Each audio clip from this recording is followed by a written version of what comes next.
High বন্ধুরা, আমি সুনিতা। আমার এটা প্রথম ব্লগ। আশা করি তোমরা সবাই পাশে থাকবে। ঘুরতে বেরিয়েছিলাম, তাই তোমাদের সঙ্গে শেয়ার করছি।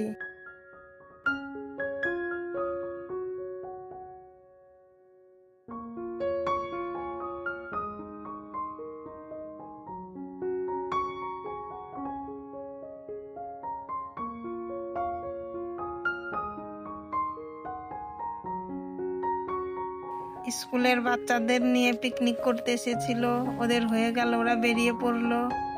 আমরা একদম বিকেল হয়ে গেছিল বেরোতে বেরোতে, তাই সবারই শেষে। চলো বন্ধুরা, ভেতরটা ঘুরিয়ে দেখাই, আমার সাথে থেকো দেখার জন্য।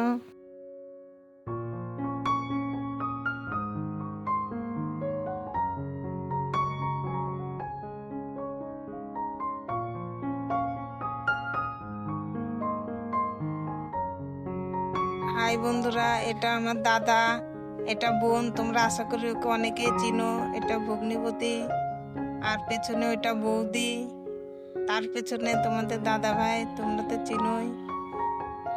সব বাচ্চারা মিলে খেলা করছে, বাচ্চাদের খেলা করার জায়গা।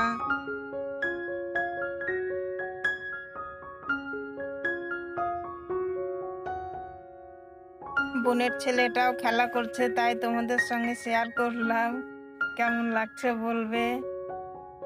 দোল খাচ্ছে, আর অনেকে ছিল, ওরাও খেলা করছে।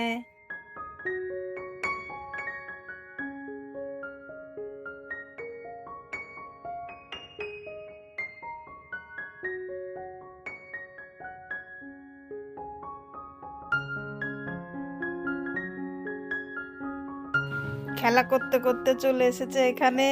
এখানে বসে আর এদিকে আসছিল না, ও ভয় পাচ্ছিল, খুব ভয় পাচ্ছিল। ভয় আর আসলোই না, কোনো মতে ঘুরে বেরিয়ে গেল।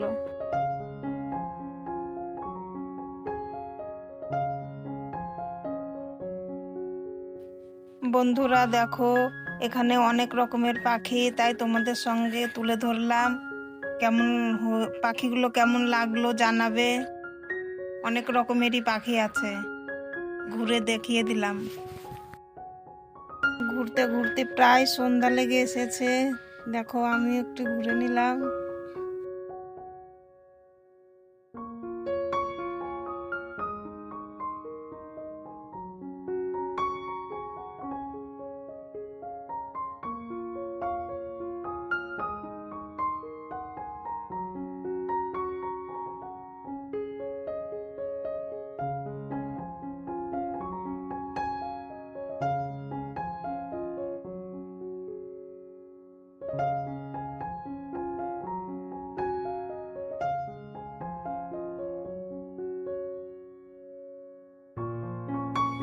কেমন লাগলো জানাবে বন্ধুরা।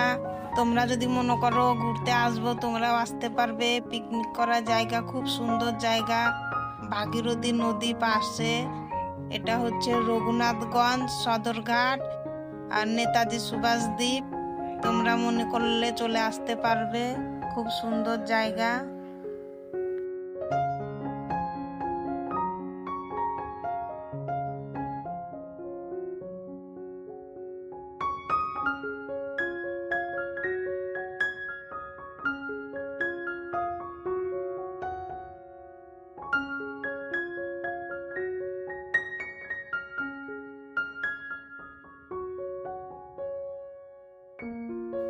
পার্কের থেকে বেরিয়ে দাদা বৌদি আমি মিলে একটু চা খেয়ে নিলাম, আর ওরা কেউ খাবে না বললো, খেলো না।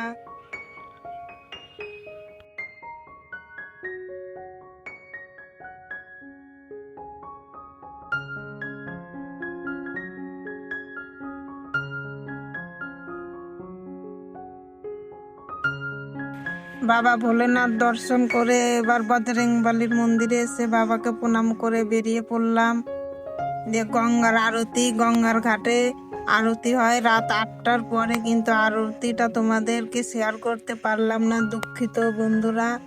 আমরা আগে ওখান থেকে বেরিয়ে পড়েছিলাম। রাত হচ্ছিল, মানে ঠান্ডার রাত, সেদিন প্রচণ্ড ঠান্ডা পড়েছিল। দেখো, ওরা আরতি করবে তাই সব কিছু আয়োজন করছিল, কিন্তু আমরা আরতিটা দর্শন করতে পারলাম না। আমাদেরও মনটা ভালো লাগলো না, তাই ওখান থেকে বেরিয়ে পড়লাম। আমার এই প্রথম ভিডিওটা কেমন লাগলো বন্ধুরা কমেন্টে জানাবে প্লিজ, তোমরা পাশে থাকবে অবশ্যই।